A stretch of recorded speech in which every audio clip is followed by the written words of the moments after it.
భక్తుల్లాగా రుద్రాక్షలు మెడలో వేసుకుని రుద్రాక్షలు కట్టుకుని ఉండేవారు. నోరు విప్పితే ఆయన దేవి గురించి అనేవారు, నారాయణ నారాయణ నారాయణ. మీరు శంకరాచార్య స్వామి వారు స్థాపించిన పీఠాధిపతులు చూడండి, శృంగగిరి పీఠాధిపతులు, కంచి పీఠాధిపతులు, వీళ్ళు అసుర సంధ్య వేళ అయ్యేటప్పటికీ చంద్రమౌళీశ్వర లింగాన్ని పెట్టి అభిషేకం చేస్తారు, శ్రీచక్రార్చన చేస్తారు. అనుగ్రహ భాషణం అంతా చేసేసిన తర్వాత నారాయణ నారాయణ నారాయణ అంటారు. ఇప్పుడు ఏమైపోయింది? అంతఃశాక్తాహ, లోపల శాక్తేయులు. ఎందుకంటే మా అమ్మ దుర్గమ్మ అంటారు. పైకి శైవంలో ఉన్నట్టుంటారు, విభూతి పిండికట్లు అవి అన్నీ పెట్టుకుని. శివశక్తులు వేరు కాదు కదా, అందుకని పైకి శైవ సాంప్రదాయంలో ఉంటారు. నోరు విప్పి మాట్లాడితే జనమధ్యేతు వైష్ణవ, నారాయణ నారాయణ నారాయణ అంటారు. ఇప్పుడు అసలు భేదం ఎక్కడ పట్టుకుంటారండి మీరు వాళ్ళ దగ్గర? పోతన గారి జీవితం అంతే. ఎంత చిత్రమైన మాట మాడతారో చూడండి. ఆయన కేళిలోల విలస దృగ్జాల సంభూతనానా కంజాత భవాండ కుంభకు మహానందాంగన ఢింబకున్. ఎవరి మహానందాంగన? మీరు ఇంకో రకంగా ఆలోచించారనుకోండి, మనం పొందే ఆనందాన్ని లెక్కలు కట్టింది శాస్త్రం. మీరు స్వీట్ స్టాల్కి వెళ్ళి కాజా బాగుంటుందండి, దీనికన్నా మడత కాజా బాగుంటుందండి, దీనికన్నా నేతి కాజా బాగుంటుందండి, దీనికన్నా ఏదో బాదుషా బాగుంటుందండి, ఇలా ఏదో చెప్పుకుంటాం కదా. ఆఖరిగా ఉన్న 10 రూపాయలతో ఏదో ఒకటి కొనుక్కుని రావాలి ఇంటికి. అందుకని అలాగే ఆనందాన్ని శాస్త్రం నిర్వచనం చేసింది. తో మనుష్యానందము, సార్వభౌమానందము, దేవతానందము, ఇలా చెప్పి చెప్పి చెప్పి చెప్పి ఆనందము యొక్క గొప్ప స్థితి ఏది? మహానందము. ఈ మహానందము అన్న మాట ఎవరికి వాడారు శాస్త్రంలో? మీరు ఖడ్గమాలా స్తోత్రం చదివితే మహానందమయీ అని అమ్మవారికి పేరు. ఇప్పుడు ఆ మహానందమయీ ఎవరు? అమ్మవారు. అమ్మవారి డింబకుడు కృష్ణుడు అంటున్నారు. ఎలా కుదురుతుంది? అమ్మవారి కొడుకుగా కృష్ణుడిని ఎక్కడ చెప్పారు? మీరు లలితా సహస్రం చూడండి. కరాంగుళిన కోత్పన్న నారాయణ దశాకృతి. ఆ ఎదురుగుండా ఉన్నటువంటి భండాసురుడు 10 మంది రాక్షసుల్ని సృష్టించాడు. మళ్ళీ రావణాసురుణ్ణి, హిరణ్యాక్షుణ్ణి, హిరణ్యకశిపుణ్ణి సృష్టించాడు. వాళ్ళు 10 మంది మళ్ళీ యుద్ధానికి వస్తున్నారు. అమ్మ మళ్ళీ పుట్టాను రా అని అమ్మవారు చూసింది, ఓ నవ్వు నవ్వింది. నవ్వి ఆవిడ ఏదో అంగన్యాస కరన్యాసం చేసేదానిలాగా ఇలా అంది. అనేటప్పటికీ ఈ 5 గోళ్లలోంచి 5 గోళ్లలోంచి దశావతారాలు పుట్టి మళ్ళీ రాముడు వెళ్ళి రావణుడిని చంపేశాడు, కృష్ణుడు వెళ్ళి కంసుడిని చంపేశాడు, అలా చంపేశాడు. కాబట్టి ఇప్పుడు శ్రీ మహావిష్ణువు యొక్క అవతారాలన్నీ ఎందులోంచి వచ్చాయి? కరాంగుళి నఖోత్పన్న నారాయణ దశాకృతి, అమ్మవారి గోళ్లలోంచి వచ్చాయి. కాబట్టి ఇప్పుడు ఎవరైనా మహానందాంగనా డింబకున్, మహానందమయీ యొక్క కుమారుడు ఈయన. అందుకని అటువంటి స్వామిని నేను నమస్కరిస్తున్నాను. ఎందుకు నమస్కరిస్తున్నాను అంటే ఆయన స్వరూపం మహానందం. కృష్, ఆయన పేరు కృష్ణుడు, నిరతిశయ ఆనంద స్వరూపుడు. నాకేం కావాలి? ఈ భాగవతం చెప్పుకుని సన్మానపత్రం రాయించుకోవడమో, లేకపోతే ఈ భాగవతం చెప్పుకుని ఏదో పారితోషికం పుచ్చుకోవడమో, ఈ భాగవతం చెప్పుకుని బట్టలు పెట్టించుకోవడమో, దానికి నేను చెప్పుకోవట్లేదు. మరి ఎందుకు చెప్పుకుంటున్నావు? మీకు ఒక ఆశ్చర్యకరమైన విషయం చెప్తాను. అది ఎంతవరకు యథార్థమో పక్కన పెట్టండి. నేను ఒక చోట పోతన గారి చరిత్రలో చదివాను. పోతన గారు భాగవతాన్ని అంతటిని రచించి ఒక మంజూష ఎందు పెట్టారు. పెట్టి ఆయన ఎవ్వరికీ నేను ఇంత భాగవతం రచించానని కూడా చెప్పలేదు. ఇది రామచంద్ర ప్రభు సొత్తు, ఆయనకి అంకితం ఇచ్చేశానన్నారు. కొడుకుని పిలిచి, ఒరే నాయన ఇది పూజామందిరంలో పెట్టు అన్నారు. తాళపత్ర గ్రంథాలని పూజామందిరంలో పెట్టారు. కొంతకాలం అయిపోయిన తర్వాత పోతన గారి కుమారుడు కూడా అనారోగ్యం పాలయ్యాడు, పెద్దవాడైపోయి. తన శిష్యుణ్ణి పిలిచి చెప్పాడు, ఒరే జాగ్రత్తరా, మా నాన్నగారు రచించుకున్నటువంటి భాగవతం ఆ మంజూషలో ఉంది అని. అందులోంచి 4-5 చెదపురుగులు బయటికి వస్తూ కనపడ్డాయి శిష్యుడికి. అప్పుడు ఆ శిష్యుడు తీశాడు మంజూష. తీసి చూస్తే అందులో ఆంధ్రీకరింపబడినటువంటి భాగవతం దొరికింది. ఇంత గొప్ప భాగవతం అని అప్పుడు తాళపత్ర గ్రంథాలకు ఎక్కించారు తప్ప ఆయన జీవితంలో ఎప్పుడూ కనీసం నేను ఇంత గొప్ప విషయాన్ని రచించానని ఆయన బయట చెప్పుకోలేదు. అది పోతన గారంటే. అంత నిరాడంబరుడు మహానుభావుడు. అటువంటి పోతనామాచ్యుల వారు ఒకానొక సందర్భంలో ఆయన మీద తీవ్రమైన ఒత్తిడి వచ్చింది. ఈ భాగవతాన్ని నువ్వు కాని అంకితం ఇస్తే లక్షలు ఇస్తారు, కోట్లు ఇస్తారు, నీకు అర్ధరాజ్యాలు ఇస్తారు, సన్మానాలు చేస్తారు, సత్కారాలు చేస్తారు, రాజులు వెంటబడ్డారు భాగవతం అంకితం ఇమ్మని. ఒకానొక సమయంలో పోతన గారు రాత్రి పలహారం చేసి పడుకుందామని వెడుతుంటే ఇంట్లో ఎక్కడో గజ్జెల చప్పుడు వినపడింది. నేను ఒక చోట వ్యాఖ్యానంలో చూశాను. ఏమిటి, ఆ రోజుల్లో మనకిలా కరెంట్ అది లేదు కదా, ఎక్కడో ఒక తైల దీపం వెలుగుతుండేది. ఏమిటి చీకట్లో ఎక్కడో చప్పుడు వినపడుతోందని చూశారు పోతన గారు. బహుశః అటువంటి దర్శనాన్ని పొందినటువంటి వ్యక్తి వేరొకడు లేడు. పోతన గారు పొందిన దర్శనం ఏమిటో తెలుసా అండి? ఏడుస్తూ కనపడింది సరస్వతీదేవి. వెంటనే లేచి కూర్చుని నమస్కరించి అన్నారు, కాటుక కంటి నీరు చనుకట్టు పయింబడ ఎలయక్షదో కైఠబరాజు మర్దనుడి గదిలి కోడలా ఓ మదంబ, నిన్నకటి కున్కునిపోయి అల్ల కర్ణాట కిరాత కీచకులకి అమ్మను త్రిశుద్ధిగా నమ్ము భారతి. అమ్మా ఎందుకమ్మా అలా ఏడుస్తావు? కాటుక కంటి నీరు చనుకట్టు పయింబడ ఎలయక్షదో కైఠబరాజు మర్దనుని గాదిలి కోడలా ఓ మదంబ, ఓ హటక గర్భురాణి. అమ్మ కంటి కాటుక కరిగిపోయి వక్షస్థలం మీద పడిపోయేటట్టుగా నల్లటి నీరుగా ఏడుస్తూ నిలబడ్డావా? ఈ భాగవతాన్ని పట్టుకెళ్ళి ఎవరికో అంకితం ఇస్తాననుకుంటున్నావా అమ్మా? ఈ మనుజేశ్వరాధములకిచ్చి పురంబులు వాహనంబులను సొమ్ములు కొన్ని పుచ్చుకొని సొక్కి శరీరము బాసి కాలుచే సమ్మెటవాటులంబడక సమ్మతి శ్రీహరికిచ్చే చెప్పే ఈ బొమ్మెరపోతలాజొకడు భాగవతంబు జగద్దితంబుగన్ అని ప్రకటించుకున్నారు.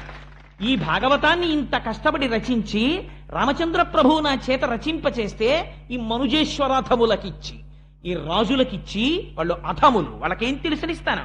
భోగభాగ్యాలతో విర్రికి ఉన్నవాళ్ళు తప్ప వాళ్ళకి భక్తి ఉందా, బూడిదుందా? వాళ్ళకి ఎందుకు ఇవ్వాలి? ఎంత ధైర్యంగా రాశారో చూడండి ఆయన. ఈ మనుజేశ్వరాధములకిచ్చి పురమ్ములు వాహనంబులు సొమ్ములు కొన్ని పుచ్చుకొని ఓ 4 పురాలిస్తాడు. గ్రోకట గామాధ్యనేకగ్రహారములు అడిగిన సీమలు అందునిచ్చే ఆంధ్ర కవితా పితామహ అల్లసాని పెద్దనామాచ్చ అని నన్ను పిలుచునట్టి కృష్ణరాయలతో దివికేగలేక బ్రతికియున్నాడ జీవచ్ఛవంబునగుచు అంటాడు అల్లసాని పెద్దన గారు మనుచరిత్రలో. అలా ఏదో కొన్ని అగ్రహారాలు ఇస్తే ఇవ్వచ్చు, నాకు అక్కర్లేదు అవన్నీ. కానీ ఇవన్నీ పుచ్చుకుని నేను పట్టుకెళ్ళిపోతానా? నేను పట్టుకెళ్ళను.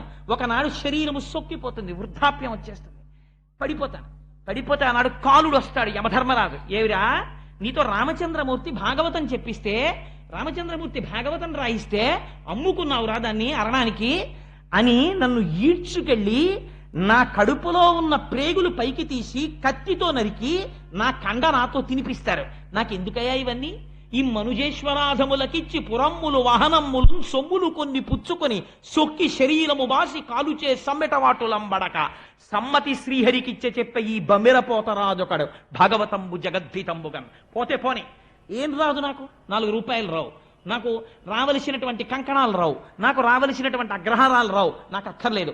బాల రసాల సాల నవ పల్లవ కోమల కావ్యకన్యకన్ కూడులకిచ్చి అప్పడుపు కూడు భుజించుట కంటే హాలికుల్ సత్కముల్ హాలికులైననేమి ఘనాంతర సీమల కందమూల గౌద్ధాలికులైననేమి నిజదార సుతోదర పోషణార్థమై బాలరసాల సాల నవ పల్లవ కోమల కావ్యకన్యకన్ బాలరసాల సాల అయినటువంటి ఈ కోమలమైన కావ్యకన్యని పట్టుకెళ్ళి ఎవడో ఒక దౌర్భాగ్యుడికి ఇచ్చి వాడు ఇచ్చినటువంటి డబ్బు తెచ్చుకుంటే నేను పడుపు వృత్తి చేసిన వాడిని అవుతాను, అమ్మాయిని పట్టుకెళ్ళి అమ్ముకున్న వాడిని అవుతాను. ఆ పడుపు కూడు భుజించటకుంటే హాలికుల్ సత్కముల్ హాలికులైననేమి గహనాంతర సీమల గౌద్ధాలికులైననేమి. ఒకవేళ 1 ఎకరం పొలం దున్నుకుని దొరికినటువంటి ఇన్ని వడ్లు హాయిగా వండుకుని తిని బతికితే మాత్రం నాకు వచ్చిన నష్టం ఏమిటి? లక్షాధికారైన లవణమన్నమే కాని మెరుగు బంగారంబు మింగబోడు. 1 కోటి రూపాయలు ఉన్నవాడు చచ్చిపోట్లా, వాడు ఏం తింటున్నాడు? తింటే బతికేస్తున్నాడా? చాలు, నాకు నేను ఇలా బ్రతికేస్తే నాకు చాలు, నాకేం అక్కర్లేదు. అందుకని నేను మాత్రం ఆ పడుపు కూడు భుజించుట కొంటే సత్కముల్ హాలికులైననేమి, నేను పొలం దున్నుకుంటే మాత్రం నాకు వచ్చిన నష్టం ఏమిటి? నాకు అక్కర్లేదు ఐశ్వర్యం. ఇది పోతనామాచ్యుల వారంటే. అందుకే కరుణశ్రీ గారు పొంగిపోతాడు. గంటమో చేతిలోది ములుగర్రయో చేసెడిది సేద్యమో లేక పద్యమో మంచెయందు కూర్చుంటివో మంచమందో నిలకడ ఇంటిలోనో పంట పొలాననో చేసెడిది సేద్యమా లేక పద్యమా, నీకేది ప్రియం వగున్? ఏమయ్యా పోతనా, నేను ప్రశ్న ఇస్తాను చెప్పు. అసలు గంటమో చేత్తో గంటం పట్టుకుని భాగవతం రాశావా? చేతిలోది ములుగర్రయో ఓ కర్ర పట్టుకుని ఎద్దుల్ని అదిలించుకుంటూ పొలం దున్నావా? చేతిలోది ములుగర్రయో చేసెడిది సేద్యమో అక్కడ పంట పండించావా? లేక పద్యమో పద్యాలు రచిస్తూ కూర్చున్నావా? మంచెయందు కూర్చుంటివో పొలంలో మంచం మీద కూర్చున్నావా? ఇంటికెళ్ళి మంచం మీద కూర్చున్నావా? మంచం మీద కూర్చోవడం అంటే ఒక ఆసనం మీద కూర్చుని భాగవతం రాశావా? మంచెయందు కూర్చుంటివో మంచమందో చేసెడిది సేద్యమో లేక పద్యమో. యువతల వ్యవసాయం చేస్తున్నావా, పద్యాలు రాస్తున్నావా? ఎప్పుడు చేసావయ్యా ఇవన్నీ? అసలు నీకు కలమా హలమా, నీకేది ప్రియం బగున్? మాకు అర్థం కావట్లేదయా పోతనా, నీకు అసలు హలం నాగలిష్టమా కలం ఇష్టమా చెప్పోసారి మేము పొంగిపోతాం అని ఆయన అన్నారు. కాయలు కాచిపోయినవిలే అరచేతులు వ్రతఘంటపున్ రపిడి చేతనో కరకు నాగలి మేడిని పట్టి సెజ్జమున్ చెయుట చేతనో కవికృషీవలా నీ వ్యవసాయ దీక్షకాహాయని ఇంతలేసి కనులు అర్పక చూసిరిలే దివౌకసుల్లన్నారు. దేవతలు కనురెప్ప వెయ్యరు. కరుణశ్రీ గారు అన్నారు, దేవతలు కనురెప్ప ఎందుకు వెయ్యరో నాకు ఇప్పుడు అర్థమైందన్నారు. మహానుభావుడి చేతులు కాయలు కాసిపోయాయి పోతన గారివి. ఆ నాగలి మేడి పట్టుకుని భూమిని దున్నడం వల్ల కాయలు కాసిపోయాయా, లేకపోతే ఘంటం పట్టుకుని భాగవతం అదే పనిగా రచించడం వల్ల చేతులు కాయలు కాసిపోయాయా? పోతనా, ఇది తెలుసుకోవాలని నీ చేతుల వంక కనురెప్ప వేయకుండా దేవతలందరూ చూస్తున్నారయ్యా. అటువంటి చేతులయ్యా పోతనా చేతులు. అటువంటి చేతులకి నేను నమస్కరిస్తున్నానయ్యా అని పొంగిపోయారు. అటువంటి మహానుభావుడు మన తెలుగుదేశంలో పుట్టినటువంటి వాడు, ఆంధ్రదేశంలో అంతగా భగవద్భక్తికి నోచుకున్నవాడు. భాగవతంబు తెలిసి పలుకుట కష్టంబు శూలికైన దమ్మి చూలికైన విభుధ జనుల వలన వినినంత కనినంత తెలియవచ్చినంత తెటపరుతూ. ఎంత వినయంగా చెప్పుకున్నాడో చూడండి. భాగవతం ఎవరు చెప్పగలరు? భాగవతం చతుర్ముఖ బ్రహ్మ చెప్పలేడు. జ్ఞానమనకు ఆలవాలమైన పరమశివుడు చెప్పలేడు. ఒక్కొక్క కోణంలో ఒక్కొక్క అర్థం వస్తుంటుంది. కానీ విభుధ జనుల వలన వినినంత కనినంత, మహాపండితులైనటువంటి వారి దగ్గర నేను విన్నది చదువుకున్నది ఏదుందో దాన్ని, నాకు అర్థమైన దాన్ని, నాకు శారదాదేవి ఏమి కృప చేసిందో దాన్ని నేను చెప్పుకుంటున్నాను అన్నారు. ఆయన అంటారు, అమ్మలగన్నయమ్మ ముగురమ్మల మూలపుటమ్మ చాలా పెద్దమ్మ సురారులమ్మ కడుపారడి బుచ్చినయమ్మ తన్ను లోనమ్మిన వేల్పుటమ్మల మనంబున ఉండెడియమ్మ దుర్గ మాయమ్మ కృపబ్ధినిచ్చుట మహత్వ కవిత్వ పటుత్వ సంపదల్. విజయవాడ కనకదుర్గమ్మ తల్లి కోవెల్లో రాజద్వారం మీద ఇప్పటికీ ఈ పద్యం రాసి ఉంటుంది. నాకు అక్కడికి వెళ్ళినప్పుడల్లా పోతన గారు జ్ఞాపకానికి వచ్చి పొంగిపోతుంటాను. ఆయన అంటారు, అమ్మలగన్నయమ్మ ముగురమ్మల మూలపుటమ్మ. ఈ పద్యం పైకి ఒకలా కనపడుతుందండి, కానీ మీకు నేను ఒక రహస్యం చెప్తున్నాను ఇవాళ. మీరు తెలిసి కానీ తెలియక కానీ పోతన గారు రాసిన పద్యాలు కొన్ని నోటికొచ్చి మీరు చదివారనుకోండి, సద్య ఫలితాన్ని ఇచ్చేస్తాయి. ఎందుకంటే మీరు కొన్ని చదవకూడదు, మీరు కొన్ని చెయ్యకూడదు. నేరుని శ్రీచక్రాన్ని ఇంట్లో పెట్టి పూజ చెయ్యగలరా? చెయ్యలేరు, పక్కన గురువు ఉంటే తప్ప. అది మన వల్ల కాదు. లేదు, మీరు బీజాక్షరాల్ని ఉపాసన చెయ్యగలరా? చెయ్యలేరు, కష్టం. కానీ పోతన గారు ఈ దేశానికి బహూకరించిన గొప్ప కానుకేమిటో తెలుసా అండి? మీరు ఆ పద్యాన్ని మామూలుగా పైకి అర్థం తీయండి. అమ్మలగన్నయమ్మ ముగురమ్మల మూలపుటమ్మ చాలా పెద్దమ్మ. అటువంటి తల్లి, అమ్మల్ని కన్నటువంటి అమ్మ ఎవరుందో, చాలా పెద్దమ్మ ఈ లోకంలో ఎవరుందో అటువంటి తల్లి వేల్పుటమ్మల మనంబున ఉండెడి అమ్మ. దేవతా స్త్రీలైనటువంటి వారి యొక్క మనస్సుల యందు ఏ అమ్మవారుందో అటువంటి అమ్మని మహత్వ కవిత్వ పటుత్వ సంపదల్, ఈ నాలుగింటి కోసం నమస్కరిస్తున్నాను. అటువంటి దుర్గ మాయమ్మ, ఆ దుర్గమ్మ మా అమ్మ. ఇది ఆయన చెప్పింది కదండి. నేనంట, మీరు చెయ్యలేనటువంటి ఒక చాలా కష్టమైనటువంటి పనిని పోతన గారు చాలా తేలికగా మీకు ప్రమాదం లేని రీతిలో మీతో చేయించేయడానికని ఇటువంటి ప్రయోగం చేశారు అంటున్నా. మీరు ఆలోచించండి, ఒక పిల్లవాడు ఉంటాడు, ఓ చిన్న పిల్లవాడు, వాడు ఆ పని చెయ్యలేడు. ఒక ఉదాహరణ చెప్తాను. ఓ చిన్న పిల్లవాడు ఉన్నాడు, 3 ఏళ్ల పిల్లాడో 4 ఏళ్ల పిల్లాడు. వాడికి కోరిక, రైలు నేను ఎక్కుతాను నాన్న, నన్ను ఎక్కించద్దు, నేను ఎక్కుతానంటాడు. వాడు ఎక్కగలడా రైలు? ఒక్కనాటికి ఎక్కలేడు. తండ్రి ఏం చేస్తాడంటే వెనకాతలుండి జాగ్రత్తగా పట్టుకుని వాడికి కనపడకుండా వెనక నుంచి మెల్లిగా ఎత్తి మెట్లు ఎక్కించి లోపలికి పంపించేస్తే వాడు లోపలికి వెళ్ళిపోయి ఇటు తిరిగి తప్పట్లు కొడతాడు. నాన్నగారండి రైలు ఎక్కేశానంటాడు. తండ్రికి తెలుసు వెనక నుండి ఎక్కించిన వాడిని నేనేనని. ప్రమాదరహితము చేసి ఎక్కించిన తండ్రిలా పోతన గారు చేసిన ప్రయోగం చెప్తాను ఈ పద్యంలోంచి. మీరు చూడండి, అమ్మలగన్నయమ్మ. ఈ మాట ఎక్కడదండి? అమ్మలగన్నయమ్మ అంటే అమ్మలు ఎవరని చెప్పారు. మీరు లలితా సహస్రంలో శ్రీమాత అంటే శకార రకార ఈకారముల చేత సత్వ రజస్తమో గుణాధీశులైనటువంటి బ్రహ్మశక్తి, విష్ణుశక్తి, రుద్రశక్తులైనటువంటి పార్వతీ, రుద్రాణి, లక్ష్మీదేవి, సరస్వతీదేవి, ఈ ముగ్గురికి అమ్మ. ఈ 3 శక్తులను త్రిమూర్తులకు ఇచ్చినటువంటి పెద్దమ్మ అమ్మ ఎవరున్నదో ఆయమ్మ అంటే లలితాపరాభట్టారికా స్వరూపం. ఆ అమ్మవారికి దుర్గా స్వరూపానికి భేదం లేదు. అందుకని అమ్మలగన్నయమ్మ, ముగురమ్మల మూలపుటమ్మ. ఆ ముగురమ్మలే మనం మహాలక్ష్మి, మహాసరస్వతి, మహాకాళీ స్వరూపంగా కొలుస్తాం కదా. ఈ ముగురమ్మల మూలపుటమ్మ చాలా పెద్దమ్మ.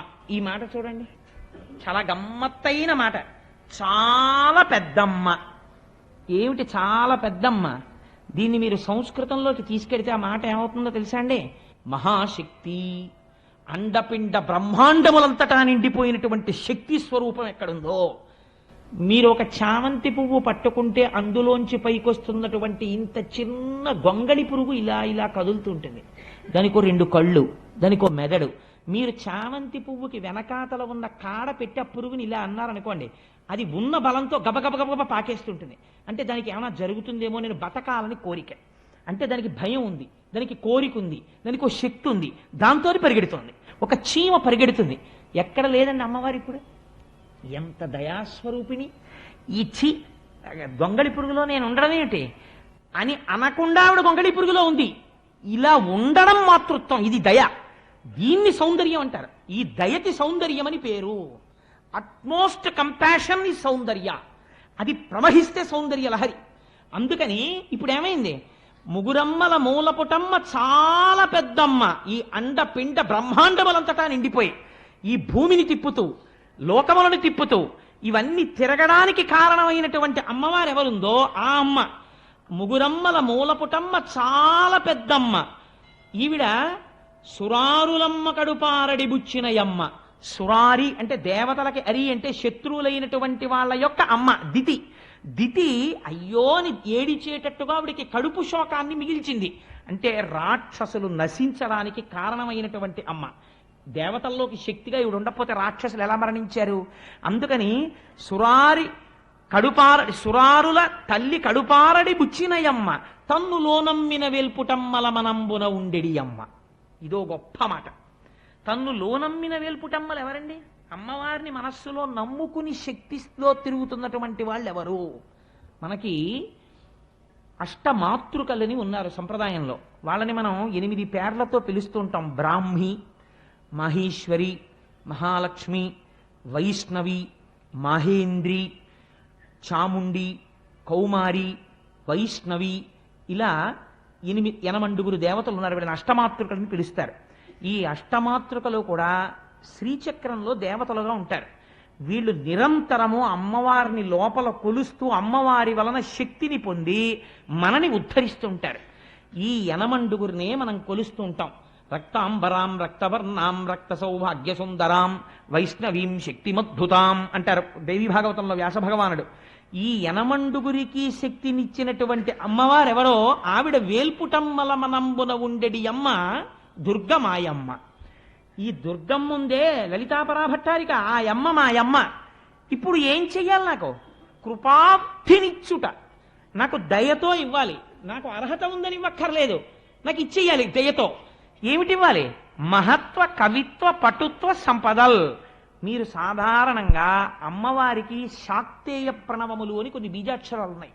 ఓం, ఐం, హ్రీం, శ్రీం, క్లీం, సౌః అని ఈ 6 శాక్తేయ ప్రణవములు అని పిలుస్తారు. వీటిని, ఆ బీజాక్షరాల్ని, బీజాక్షరం అంటేనే చంద్రశేఖర పరమాచార్య స్వామి అంటారు లెటర్ ప్రెగ్నెంట్ విత్ సౌండ్ అంటారు. దాన్ని ఎలా పడితే అలా ఉపాసన చెయ్యకూడదు. కాబట్టి మీరు చెయ్యగలరా? అన్ని వేళలా చెయ్యలేం. కానీ ఇప్పుడు పోతన గారు ఒక గొప్ప ప్రయోగం చేశారు. కృపాబ్ధినిచ్చుట మహత్వ. మహత్వానికి బీజాక్షరం ఏమిటండి? ఓం. కవిత్వ, కవిత్వానికి బీజాక్షరం ఏమిటి? ఐం.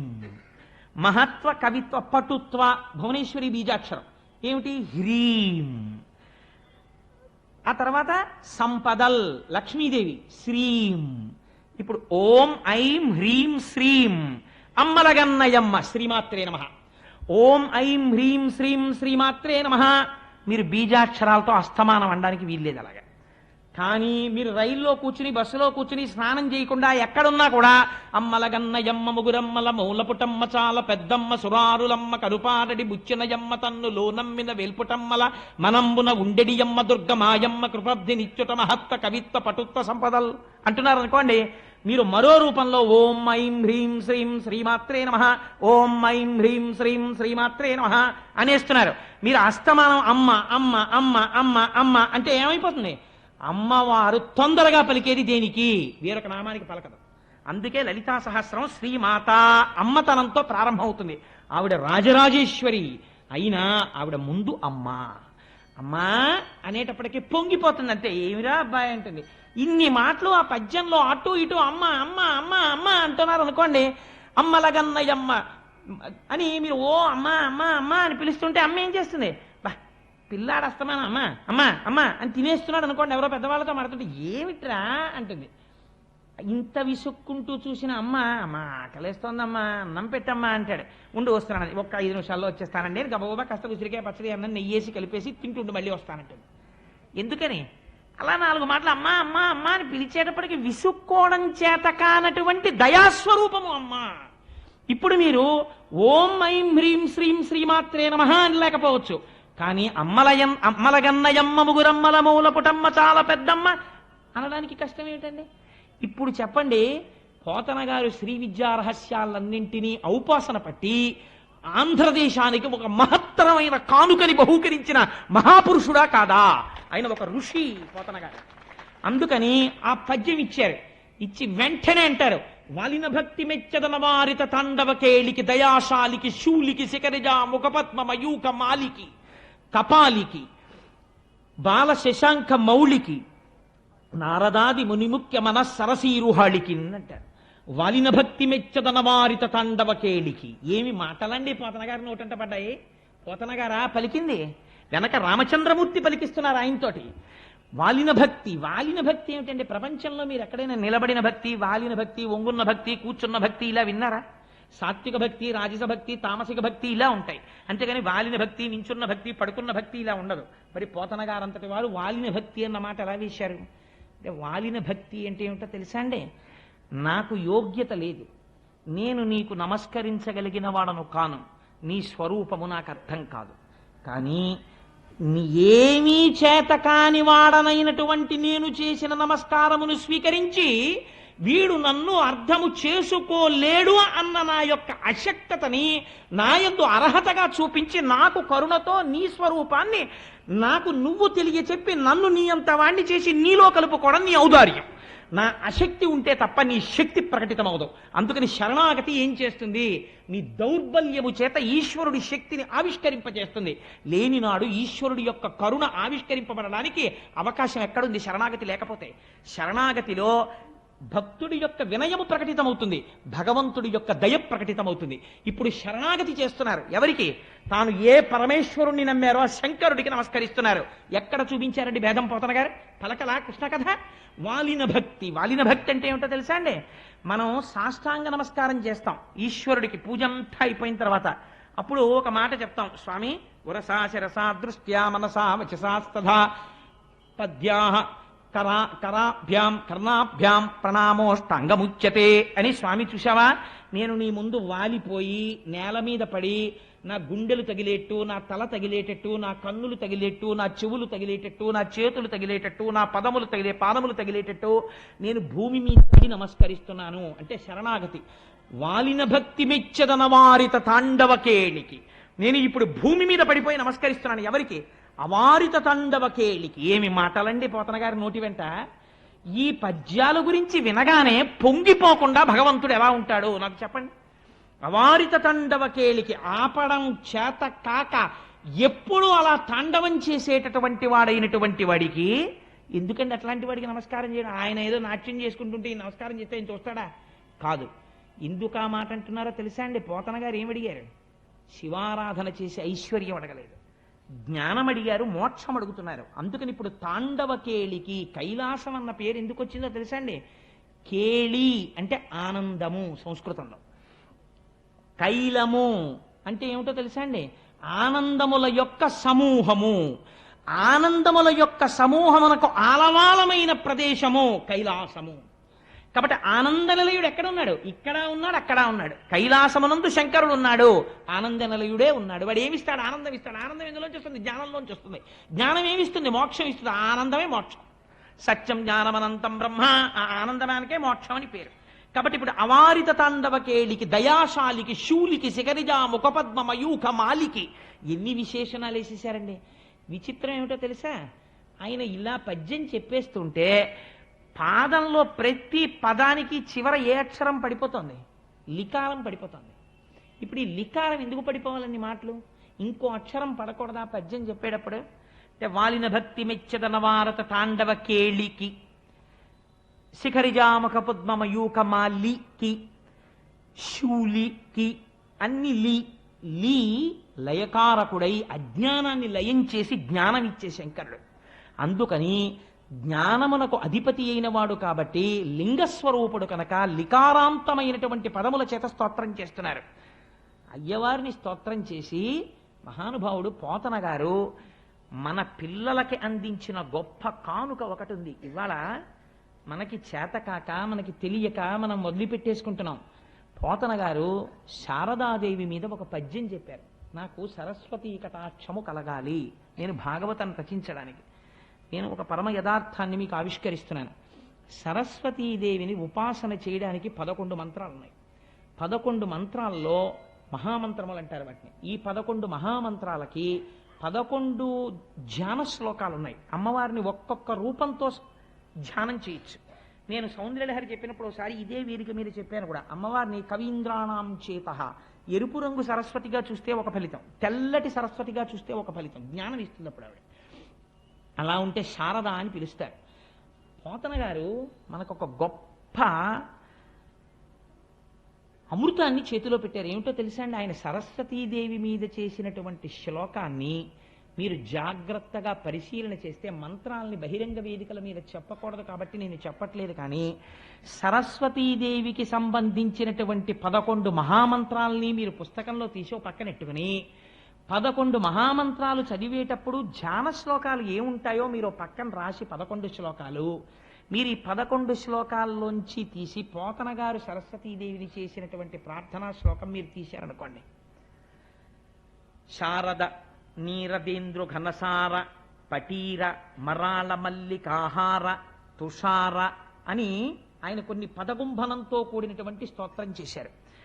ఇందులో ఉన్నటువంటి పదాలన్నీ ఎక్కడికో తెలుసా అండి? ఈ పదాలన్నింటినీ తీసుకొచ్చి మీరు ఆ స్తోత్రాన్ని చూస్తే ఆ శారదాదేవి 11 మహామంత్రముల చేత ఆవిష్కృతమైనటువంటి ధ్యాన శ్లోకాల్లో మాటలవి. వాటిని పేర్చారు అటు ఇటు. ఇప్పుడు శారద నీరదేంద్రు ఘనసార పటీర మరాళ మల్లికాహార తుషార ఫేన రజతాచలకాశ ఫణీశ కుంద మందార సుధాపూరిత తామర సామరవాహిని శుభాకారత నొప్పు నిన్ను మది కానగ నెన్నడు కల్గు భారతి అన్న పద్యాన్ని మీరు ఇంట్లో పిల్లలకి చదవడం వచ్చిందనుకోండి. అందులో పోతన గారి యొక్క గొప్పతనం ఏమిటో తెలుసా అండి? ఆయన చిట్ట చివర పద్యాన్ని ఏమని పూర్తి చేశారంటే, శారద నీరదేంద్రు ఘనసార పటీర మరాళ మల్లికాహార తుషార అని ఆ పద్యం వేసేటప్పుడు శారద అని మొదలెట్టారు. శారద అంటే సర్వశుక్లా సరస్వతి, తెల్లటి బట్టలతో ఉండి అపారమైన జ్ఞానం ఇచ్చేటటువంటి మూర్తి. 11 మహామంత్రాల ధ్యాన శ్లోకాల్లో మాటలు ఈ పద్యంలోకి వచ్చేస్తాయి. పిల్లలకి తప్పు లేకుండా చదవడం కానీ ఆ పద్యం ఒక్కటి అలవాటు అయిందనుకోండి, అక్షరాభ్యాసం చేసిన తర్వాత కూర్చోపెట్టి పిల్లవాడికి ఈ పద్యం నేర్పి పెద్దల దగ్గరకు తీసుకెళ్ళి గురుముఖత ఆ పద్యాన్ని తప్పు లేకుండా చదవడం నేర్పి ప్రతిరోజు పిల్లవాడు స్నానం చేయగానే సరస్వతీదేవి ముందు కూర్చుని పద్యం చెప్పడం అలవాటైందనుకోండి, అలాంటి వాళ్ళందరికీ ఏ స్థితి కావాలని అడుగుతున్నారో తెలుసా అండి పోతన గారు? నిన్ను మది ఎన్నడు కానగగల్గు భారతి, అమ్మా ఇక్కడ నీ దర్శనం నాకెప్పుడవుతుంది అంటే వాడికి ఏమవుతుంది? సరస్వతి కటాక్షమే కలుగుతుంది. ఇంతటి మహామంత్రాల్ని 11 మంత్రాల ధ్యాన శ్లోకాల్ని తీసుకొచ్చి ఒక పద్యం కింద రచించి తీసుకొచ్చి పెట్టేశారు. అందుకే పెద్దలు అంటారు లలిత స్కందము. భాగవతం అనేటటువంటిది సామాన్యమైనటువంటి గ్రంథం కాదు. లలిత స్కంధము, కృష్ణమూలము, శుకాలాపాభిరామంబు. దీని యొక్క స్కందము చూస్తే లలితమ్మ, లలిత స్కందము, కృష్ణమూలము, కృష్ణుడు మూలమై ఉన్నాడు. ఒక చెట్టు బాగా పెరగాలంటే మీరు చెట్టు కొమ్మలకి నీళ్లు పోయారు కదా, చెట్టు మొదట్లో నీళ్లు పోస్తారు, పోస్తే చెట్టు బాగా పెరుగుతుంది. లలిత స్కందము, కృష్ణమూలము, శుకాలాపాభిరామంబు. శుకబ్రహ్మ ఆలాపన చేసినటువంటి మహోత్కృష్టమైనటువంటి స్తోత్రము భాగవతం. శుకాలాపాభిరామంబు మంజులతా శోభితమున్, అపారమైనటువంటి మంజులమైనటువంటి మాటలతో శోభిస్తూ ఉంటుంది. సువర్ణ సుమన సుజ్ఞేయమున్, ఈ భాగవతం ఎవరు చదువుతున్నారో అటువంటి వాళ్ళకందరికీ కూడా మంచి మనస్సుతో ఉన్న వాళ్ళకి అర్థమయ్యేటటువంటి స్వరూపము కలిగినటువంటిది. ఇది ఈ పుడమి మీదకి వచ్చి నిలబడినటువంటి కల్పతరువు. అంటే భాగవతం అనేటటువంటిది వేరొకటి కాదు, సాక్షాత్తుగా కల్పవృక్షం ఉన్నట్టే. భాగవతంలో 10 పద్యాలు వచ్చాయి, వాడికి ఏమైనట్టు? కల్పవృక్షం వాడి జేబులో పెట్టుకు తిరుగుతున్నట్టు. వాడి కోరిక తీరుతుంది. ఎందుకని తీరుతుంది? గొప్ప గొప్ప ప్రయోగాలన్నింటినీ పద్యాలుగా తీసుకొచ్చి పెట్టేశారు. వాడి కోరిక ఎందుకు తీరదు? అందుకని అంత గొప్ప భాగవతము. అటువంటి భాగవతాన్ని శుకబ్రహ్మ వివరణ చేశారు. ఇవాళ ఒక్క ఘట్టాన్ని మాత్రమే మీకు నేను విజ్ఞాపన చేసి ఇవాళ ప్రసంగాన్ని పూర్తి చేసేస్తాను. వ్యాస భగవానుడు నైరాశ్యమును పొందితే నారదుడు సాక్షాత్కరించి ఒక మాట చెప్పాడు. వ్యాస, లోకములో బోధ చేయకపోయినా సరే ప్రజలకందరికీ కూడా తెలుసుకోగలిగినవి ఏవో తెలుసా? అర్థకామములు. ఈ రెండింటి గురించి మీరు ఎవ్వరిని తీసుకొచ్చి ప్రత్యేకం, అయ్యా నువ్వు డబ్బు సంపాదించుకోవాలండి, మీరు ఎలాగో అలా ఓ రూపాయి సంపాదించండి, మీరు డబ్బులు దాచుకోండి, ఎవరికి చెప్పకండి డబ్బులు నా దగ్గర ఉన్నాయని అని మీరేం చెప్పక్కర్లేదు. వాడే దాచేసుకుంటాడు, వాడే సంపాదించేసుకుంటాడు. ఇంకా వాడికి గట్టిగా బొడ్డు ఉడదు, కానీ రూపాయి ఎలా సంపాదించాలని తాపత్రయం మాత్రం చాలా గట్టిగా ఉంటుంది. సంస్కార బలం తక్కువగా ఉంటుంది. అందున కలియుగంలో ఉండేటటువంటి వాళ్ళది అల్పాయుర్దాయం. బుద్ధి బలమా తక్కువ, ప్రచోదనమా అర్ధకామముల యందు. అందుకని అయా ఏంటి వాడికి పెళ్లి చేయలేదనుకోండి, ఓ 22 ఏళ్ళో 23 ఏళ్ళో వచ్చేసిన తర్వాత ఆ పెళ్లి చేయకపోతే మీరు పెళ్లి చేయడంలో విఫలమైపోతున్నారు అన్న విషయాన్ని వాడు సౌండ్ చేసేస్తాడు. ఇదేంటి నా ఈడువాడు వాడికి పెళ్ళైపోయి అప్పుడే కొడుకమ్మా అంటాడు అమ్మ దగ్గరికి వచ్చి. అంటే ఏమిటి? అమ్మ నా సంగతి మీరు పట్టించుకోవట్లేదు అని చెప్పి ఇంకా శ్రద్ధ చేసేసారనుకోండి, వాడు వచ్చేస్తాడు నమస్కారం పెట్టడానికి ఎప్పుడప్పుడు. అందుకని అర్ధకామములను గురించి ప్రత్యేకంగా ఎవరికి ఏమీ బోధ ఏం చెయ్యక్కర్లేదు. చెయ్యవలసిన బోధ దేని గురించి అంటే భగవత్ సంబంధమును గురించి, భక్తి గురించి బోధ చెయ్యాలి. నారదుడు చెప్తున్నాడు. ఎందుకో తెలుసా? అర్ధకామముల యందు తిరుగుతూనే ఉంటాడు. రోగం ఎక్కడ పుట్టింది అని అడిగింది శాస్త్రం. అన్నంలోంచి పుట్టింది అని చెప్పారు. రోగం ఎక్కడి నుంచి వస్తుందండి? బీపీ వచ్చింది ఆయనకి. ఎందుకు వచ్చింది? చింతకాయ పచ్చడి అంటే ఇష్టం, ఆవకాయ అంటే ఇష్టం, నిమ్మకాయ అంటే ఇష్టం, బాగా పుల్లటివి బాగా కారంగా ఉన్నవి, మిరప్పళ్ళ పచ్చడి అంటే ఇష్టం. తిన్నాడు తిన్నాడు తిన్నాడు తిన్నాడు బీపీ వచ్చింది. డాక్టర్ గారు చూసి అంటాడు, మిరప్పళ్ళ పచ్చడి తినకండి, కారాలు తినకండి, ఉప్పు తినకండి, చప్పిడి తినండి అంటాడు. కానీ ఇప్పుడు ఆయనకి తెలుసు అది విషము, తింటే బీపీ వచ్చేస్తుందని తెలుసు. కానీ ఆయన ఏం తింటాడు? ఏం పర్వాలేదులే ఆయన అలాగే చెప్తాడు, ఓ ముద్ద పెడదు అని చెప్పి కాస్త మిరప్పళ్ళ పచ్చడి అన్నం తినేస్తాడు. ఇప్పుడు ఆయన ఏం తింటున్నాడు? రోగమును పెంచుకుంటున్నాడు. ఎందుకు పెంచుకుంటున్నాడంటే రోగం పెరుగుతోందని ఆయన తెలియక తింటున్నాడని మీరు అనుకుంటున్నారా?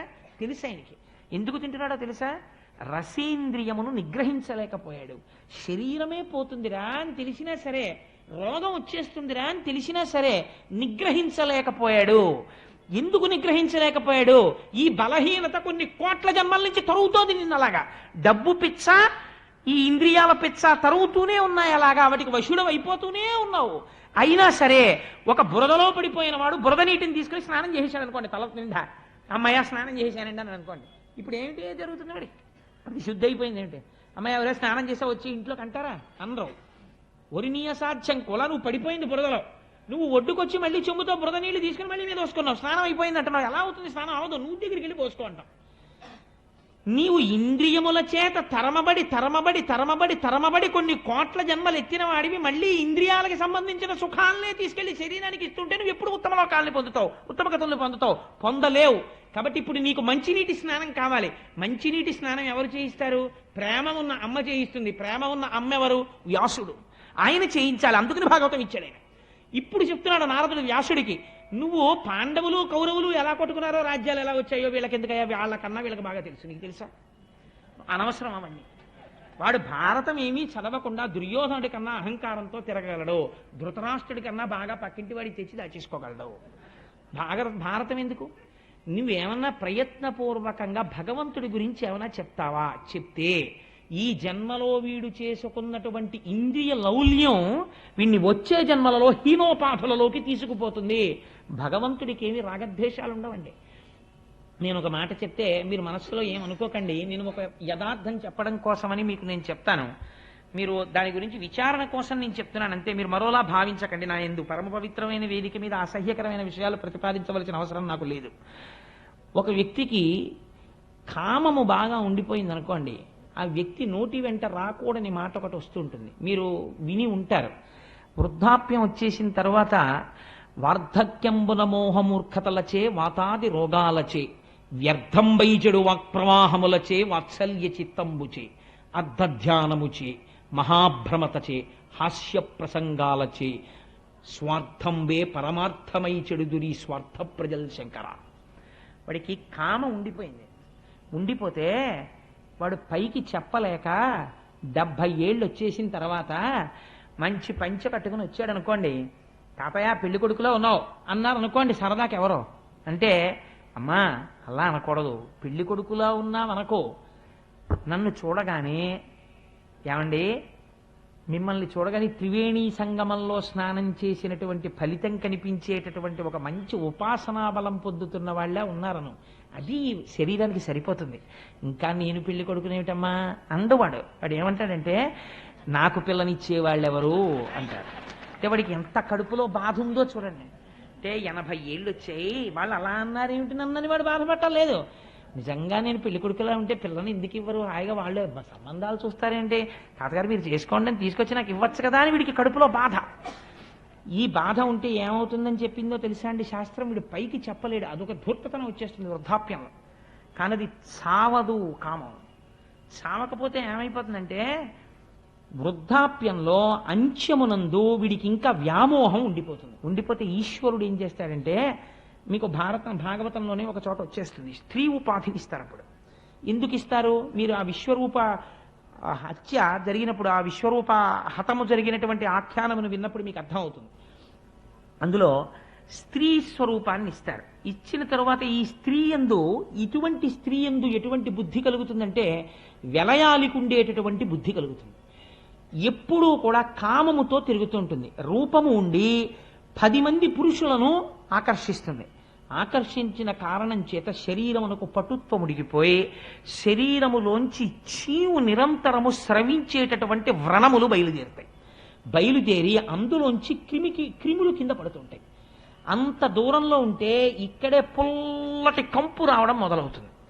కంపు రావడం మొదలెడితే ఎవరు దగ్గరికి వెళ్ళరు. ఇప్పుడు ఈవిడికి ఏ విటుడితో తిరిగిందో ఆ విటుడే అంత దూరం నుంచి వెళ్ళిపోతుంటాడు ఉత్తరీయం అడ్డు పెట్టుకుని. అప్పుడు బాధపడుతుంది. ఎంత బాధపడాలో తెలుసా అండి? అంత బాధపడ్డ తర్వాత అప్పుడు ఆ కామం పోతుంది. అంత బాధ వాళ్ళు పడకుండా నేను చూడాలి, నేను వ్యాసుడనైనందుకు. కాబట్టి వీళ్ళు, నేను కేవలము కామము గురించి మాత్రమే చెప్పాను, అర్థం గురించి నేను చెప్పలేదు ఇంకా. కానీ ఇలా వీళ్ళు ఎన్ని జన్మల నుంచి బాధపడుతున్నారో. కాబట్టి ఇది ఉత్తర జన్మకి వెళ్లకుండా ఆపేదొకటి నేను వీళ్ళకి ఇవ్వాలి. కాబట్టి వ్యాస నువ్వేమివ్వాలో తెలుసా? భగవద్భక్తికి సంబంధించిన విషయం అందించు. వాడు తెలిసో తెలియకో వచ్చి విన్నాడు. విన్నంత మాత్రం చేత ఈశ్వరుడు ఏం చేస్తాడో తెలుసా అండి? వీడు భాగవతం విన్నాడని ఖాతాలో రాస్తాడు.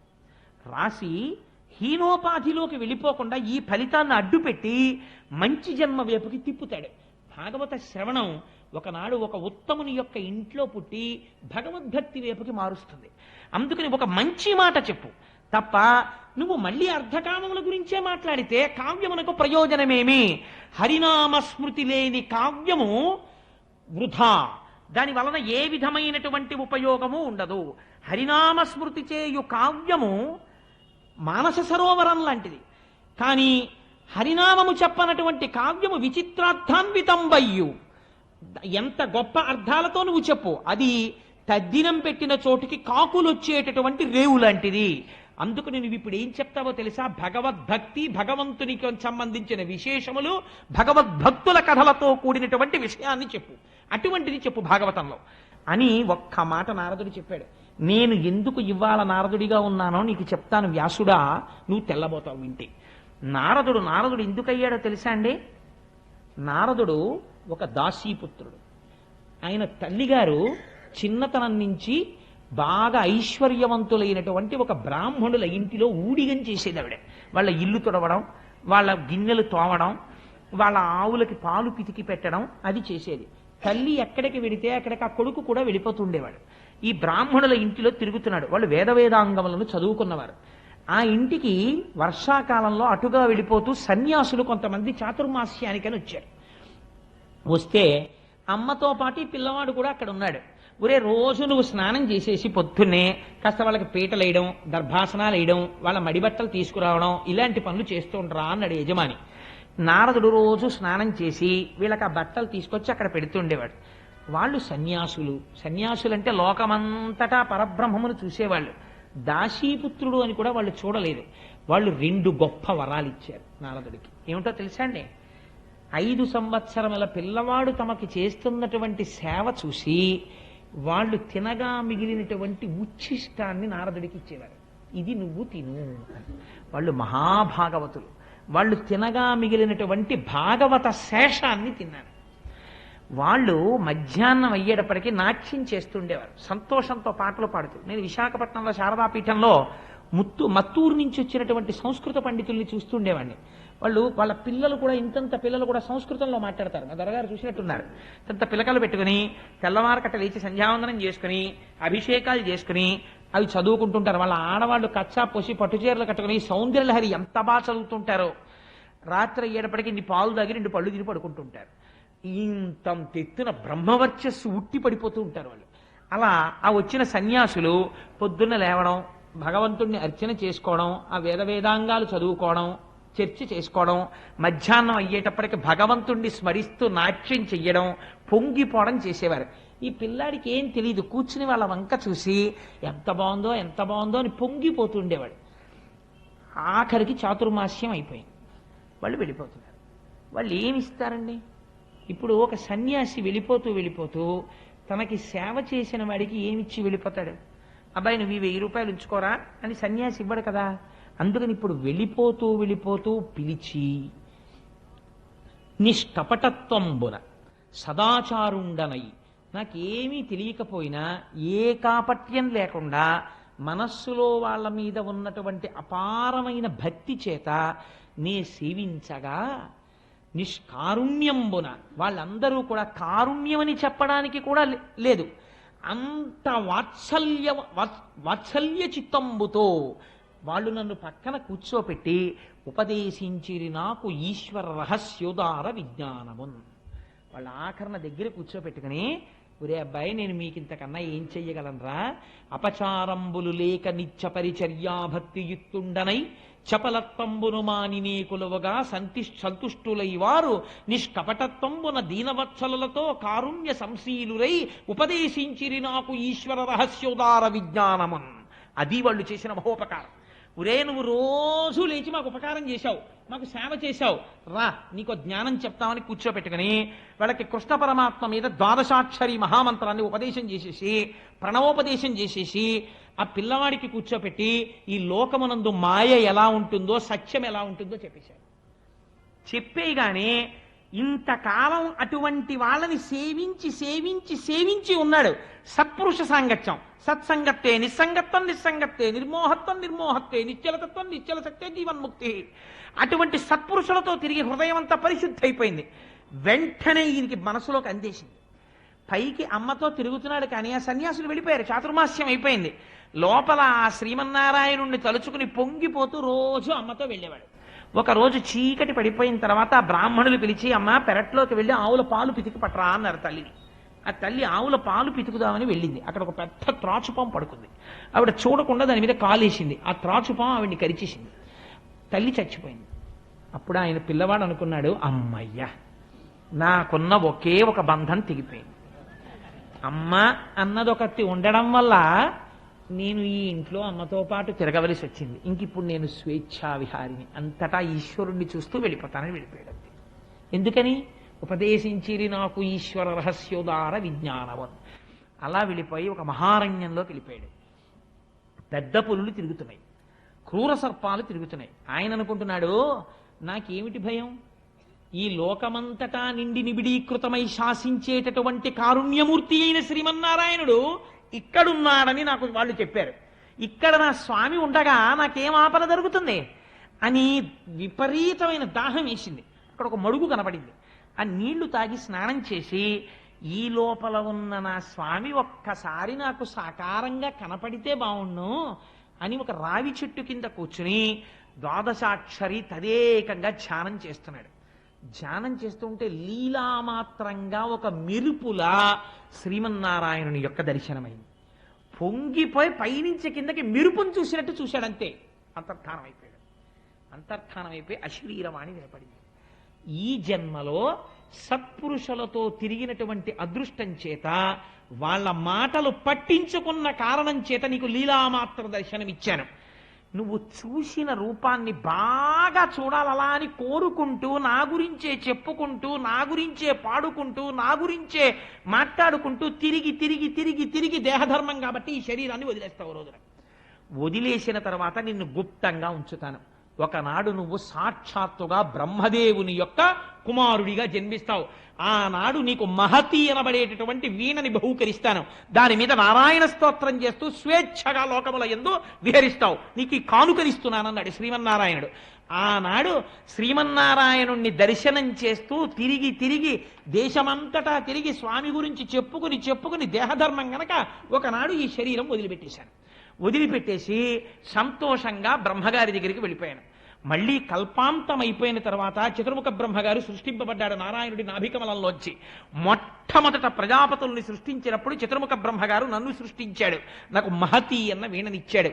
ఆ వీణ సర్వకాలముల యందు భగవంతుడికి సంబంధించిన స్తోత్రమే పలుకుతుంది. నేను ఆ నారాయణ నామము చెప్పుకుంటూ లోకములంతటా స్వేచ్ఛగా తిరిగేస్తుంటాను. నేను వైకుంఠానికి వెళ్ళిపోతాను, కైలాసానికి వెళ్ళిపోతాను, సత్యలోకానికి వెళ్ళిపోతాను, ఏ ఊరు పడితే ఆ ఊరు వెళ్ళిపోతాను. ఎక్కడికి వెళ్ళినా లోక సంక్షేమమును ఆవిష్కరిస్తాను, భగవత్ శక్తి గురించి మాట్లాడతాను.